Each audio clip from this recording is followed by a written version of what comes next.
I think it's all really pretty straightforward. Putin has no intention of ending this war. And as soon as everybody understands that, then we can get to the next step, which is to force Putin to end the war.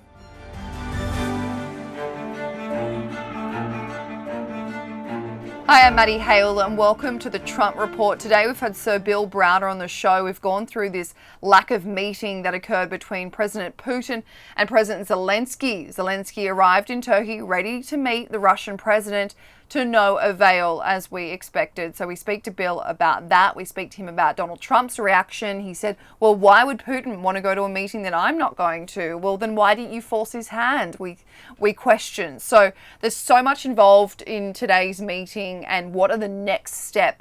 Because we've got to give more resources. We've got to give more time to figuring out how Ukraine can win this on its own terms. So all that today on the Trump Report. You can watch us every day, Monday through Friday on Times Radio's YouTube. So Bill Browder, thank you so much for joining the Trump Report today. Great to be here. Well, you and I thought we'd have a little bit more information about this meeting between Putin and Zelenskyy, or at least we thought that we would have both parties involved, but we've got less than we were hoping for out of this. We, of course, saw the Kremlin this morning saying that Vladimir Putin would not be in attendance, but were you ever expecting him to? No, I wasn't. The whole thing is a farce from the get-go. So Vladimir Putin said he's ready to negotiate with Ukraine. Then Donald Trump says, I really advise Zelenskyy to show up. And so Zelenskyy shows up, and then Putin doesn't show up. I mean, it's just, the whole thing is a farce. And Putin has no intention of ending this war. And I think that that's what we need everybody to understand. That's certainly what the politicians need to understand. And that all Putin is doing right now is creating these slight glimmers of hope here, there, and everywhere as a way of dragging it out so that everybody doesn't sort of zero in on him and say, you're the problem. But he is the problem. Putin started the war. You don't even need to have a negotiation. Putin can end the war right now by ending his invasion. He's the invader. He could pull back his invasion and then the war is over. But that's not what he intends to do. And he's not ever shown any indication of doing anything less than full victory in Ukraine from his perspective. We saw the situation unfold this week where Putin said, okay, why don't we meet to discuss? Zelenskyy said, okay, why don't we meet on Thursday in Turkey? And then Putin clearly retreated and didn't offer any statement of himself, had his party release a statement this morning saying he wasn't going. So are you looking at this situation thinking Volodymyr Zelenskyy just called Putin's bluff? Well, I don't know who's calling whose bluff. If you listen to Donald Trump speaking, he was kind of apologizing for Putin today, saying, well, I understand why Putin didn't do anything because he's not going to do anything until I'm there in person. And so he kind of gave Putin an excuse, an out. But at the same time, here we are. Zelenskyy has done everything he's been asked to do. He was asked to do a 30-day unconditional ceasefire. He did a 30-day unconditional ceasefire. And then Putin showed up and said, well, actually, we're not going to do any ceasefire other than a ceasefire on energy infrastructure, which he didn't honor. And then Putin said, okay, we'll do a 24-hour ceasefire, and he didn't honor it. And then Putin said, we'll have a negotiation in Istanbul, and he didn't honor it. And so I think it's all really pretty straightforward. Putin has no intention of ending this war. And as soon as everybody understands that, then we can get to the next step, which is to force Putin to end the war. Well, Bill, the situation, as you and I are speaking about it, the situation currently is members of Russia's delegate have gone, very low-ranking delegate, so his culture minister. Then we have some of Zelenskyy's delegation have gone, and then we've got some of the US delegation. Now, Putin nor Trump nor Zelenskyy are in this room for a meeting. They have their people discussing what they want, but now that we don't have the real focus of the meeting there's questions over what will even come about it. So some people think that the only thing that could really come about this kind of lesser version of what we wanted from this meeting is a ceasefire. But as you just discussed, what is the point of arguing and negotiating over a ceasefire? Because no one respects it. But there's not going to be a ceasefire. I think that, of course, that would be a good way to, begin the de-escalation of the whole situation. But Russia is not going to honor a ceasefire. Even when they announce their own ceasefire, they don't honor it. So I think that, from where I sit and from my perspective, the only way that this war is going to come to an end is if Putin is put in a position where he has no choice but to end the war. And to put him in that position, Ukraine needs to create a military advantage. They can't do so without significant weapons, which haven't been supplied. And they can only do that if Putin is on his knees economically, which we haven't yet done. And so until that happens, Putin will carry on doing exactly what he's doing. And so it's pretty obvious that the war will go on until we force Putin to stop it. And to force him to stop it, it requires some big interventions from the West, both in weapons and in sanctions. We're going to get into how we think what we think the next strategy is over sanctions and over kind of ruining their economy. But for now, you mentioned the way Trump responded to Vladimir Putin not going to this meeting. He said, nothing's going to happen until Putin and I get together, okay? And obviously he wasn't going to go. He wasn't going if I wasn't there. And I don't believe anything's going to happen, whether you like it or not, until he and I get together. If that's the case, Bill, if that's what Trump thought, why didn't he go out of his way to make this meeting? Well, I mean, Trump is not a serious diplomat or statesman. He's just shooting from the hip. He's making it up as he goes along. Last week he was saying if Putin doesn't end the war, he's going to impose massive sanctions. And then a week later he's saying, well, I understand why Putin doesn't want to end the war, and we have to be in a room together. It's he's all over the place, and I don't think that we should try to interpret his crazy mood swings, because it doesn't really, at the end of the day, he's going to do whatever he's going to do.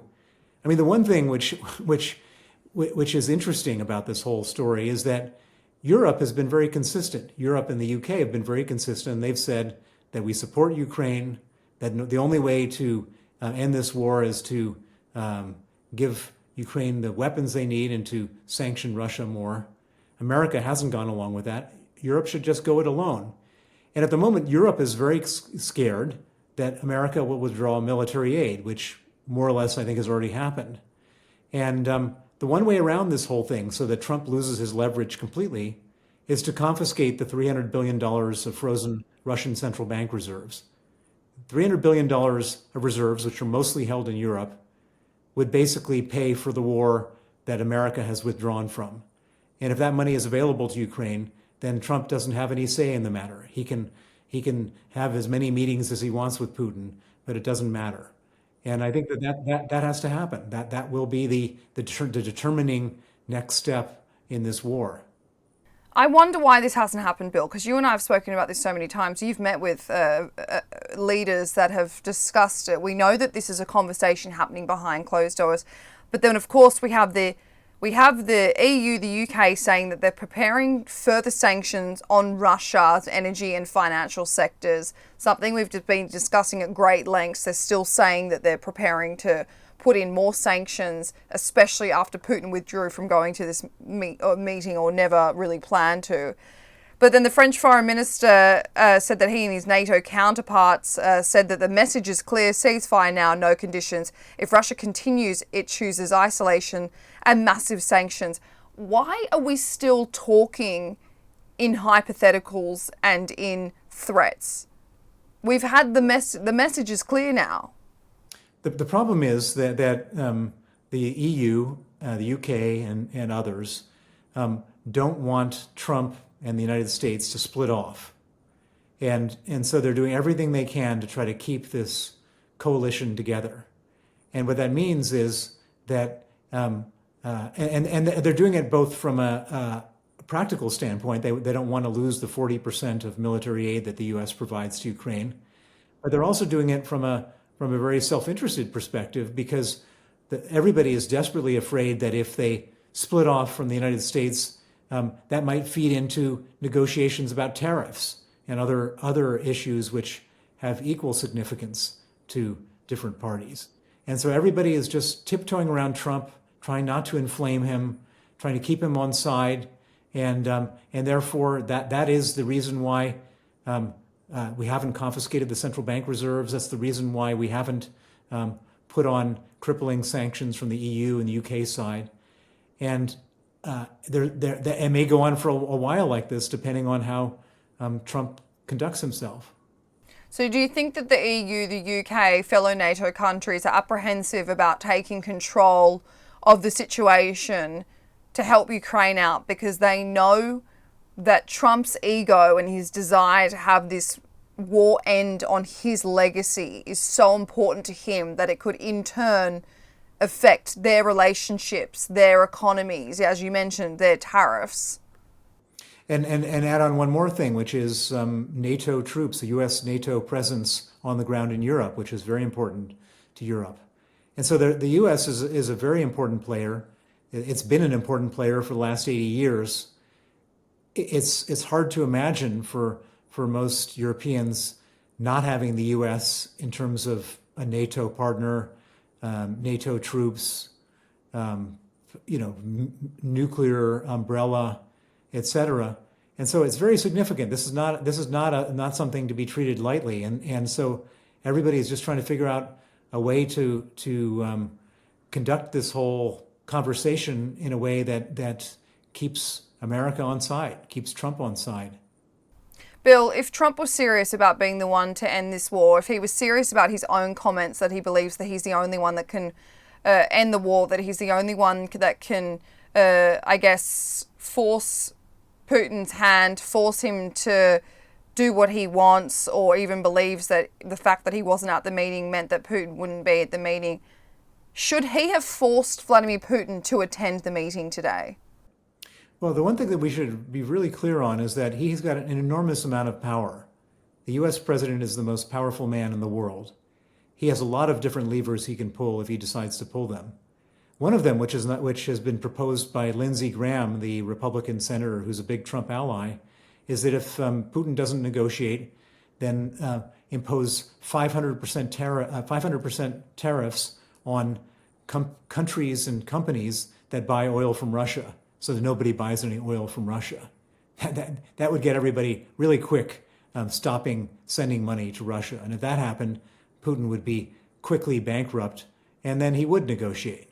And so it comes from one of Trump's allies. That's something that Trump could do very easily. He doesn't even have to take responsibility for it. He can say this is something that was approved by Congress. Sorry, Vlad, my hands are tied. Congress is a co-equal branch of government to the executive branch. So why isn't he doing this? Well, it comes back to this strange question that we're all scratching our heads and saying to ourselves, Putin is the bad guy. More than 90% of Americans think Putin is a bad guy. More than 90% of Republicans think Putin is a bad guy. But Trump doesn't seem to think he's a bad guy. And why does Trump not think he's a bad guy? Well, there's a lot of different theories out there. I don't think anyone knows for sure, but it's not consistent with the U.S. national interest. It's not consistent with Republican or previous Republican politics. And it's not consistent with what's morally right or geopolitically right or national security right. But that's the position he's taken. And, at some point we'll know. But at the moment, all we have to do is look at what he is doing, and it doesn't make any sense. Last night, before it was revealed that Trump wouldn't be attending the meeting, before it was revealed, well, we already knew that Putin was never going to attend, but before it was announced he actually wasn't attending, President Zelenskyy, he tweeted that we also hear that President Trump is considering attending the meeting in Turkey. That could become the strongest argument. What do you think he means when he says the strongest argument? Do you think he thinks that having Trump in the room is his strongest bet on getting Putin to play ball? Well, I would imagine that he's playing to Trump's ego just to say, if you were in the room, everything would be fine, because he knows that would appeal to Trump. I think he's learned his lesson, Bill, from the Oval Office. I'm sorry, what? Say again? I said he's learned his lesson from the Oval Office. He needs to follow in Keir Starmer's footsteps and learn how to speak to the president. Yeah, well, I mean, I was on his side when that terrible blow up happened in the Oval Office. He had no choice but to respond the way he did. He has to face his own people. He can't just roll over. Absolutely, and as he shouldn't. But it was interesting watching President Zelenskyy be the first one in the lion's den and be so brave walking in there, and then having to, be subjected to that kind of, I guess, condemnation from the Trump administration. And then you see the French president and the British prime minister going in there, within a few days after, and learning that they had to, I guess, stroke his ego to get a conversation out of him. But I want to read this article from the Times this morning. It said that President Putin is not known to be a gambling man, but his decision to dodge a summit with President Zelenskyy in Istanbul was a risky throw of the dice that could wreck the Kremlin's relationship with President Trump. Do you think that that's happened, that Trump is looking at this situation now and thinking, okay, I'm starting to finally realize that President Putin does not want peace? Well, that article was written before Trump gave the interview where he said he understands why Putin didn't show up, because Donald Trump didn't show up. So I don't think he's anywhere close to being mad at Putin, because there's something going on there that nobody knows other than Trump and Putin. Do you think it's something to do with an economic relationship? It's almost like Putin has a strong, some sort of leverage on Trump. No, I think it's probably something along the lines of a golden 747. The Qataris gave him a $400 million golden 747, and so he wants to see what Putin's going to give him. He's just a plane enthusiast now. Bill, Secretary of State Marco Rubio, he said this morning that Trump was open to virtually any mechanism that would result in a peace deal between Russia and Ukraine. But I think it's become quite clear that there's no way we can negotiate a fair peace deal between these two countries, because Ukraine obviously says no to any deal because it's completely unfair to them, and Russia says no because they want to take over a sovereign state. So I think when Marco Rubio says that Trump is open to any sort of mechanism of orchestrating a peace deal, it's kind of falling on deaf ears, because there seems to be no way this can be negotiated.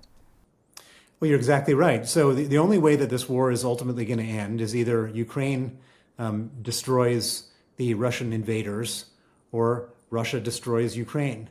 Neither side has any capacity to negotiate. Putin will not stay in power if he steps back from Ukraine. And Ukraine won't exist as a country if they accept Putin's terms. And so neither side has any negotiating room, and therefore they'll carry on. And as much as we all want peace, we don't want Ukraine to surrender. And those are the only terms in which Putin is willing to accept the end of the war. So the war will carry on, sadly. Bill, just a final question. We obviously don't know yet what's happening with this meeting that's taking place in Istanbul later tonight or tomorrow morning. But the next steps, what are we looking at for the next steps, do you think? Well, at some point, we're going to see the Europeans saying, okay, there's no ceasefire. Putin is obviously negotiating in bad faith. We should hit Russian oil with very severe sanctions. We're going to see Europe continuing to supply military aid to Ukraine, and hopefully you're going to see things like Taurus missiles from the Germans, and perhaps we'll see Americans doing more military aid. It's interesting because there has been some recently. I think there was a $50 million military aid package that the United States provided 2 weeks ago, and then the U.S. sold $300 million worth of weapons, I think, last week. And then there was also the talk of moving a Patriot anti-aircraft battery from Israel to Ukraine, which belongs to the Americans. So there is stuff coming from the Americans. It's kind of like the deep state is carrying on the way they were while all this theatrics is playing out. And so the key is for Ukraine to get the weapons they need, because Russia's not gaining any territory. All they're doing is losing soldiers. And if Ukraine could hit Russia hard in places where they're gathering inside Russia, where they're gathering equipment and troops, if the West can cut off oil revenue to Russia, then we may be in a position at some future date where Ukraine has the strength to negotiate from a proper position of strength.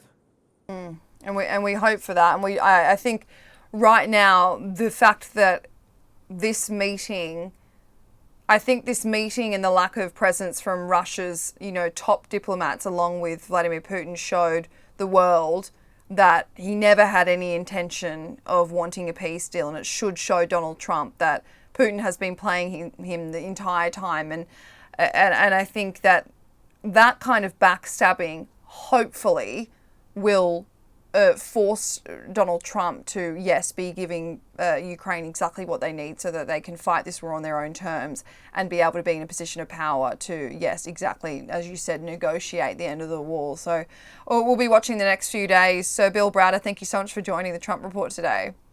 Thank you.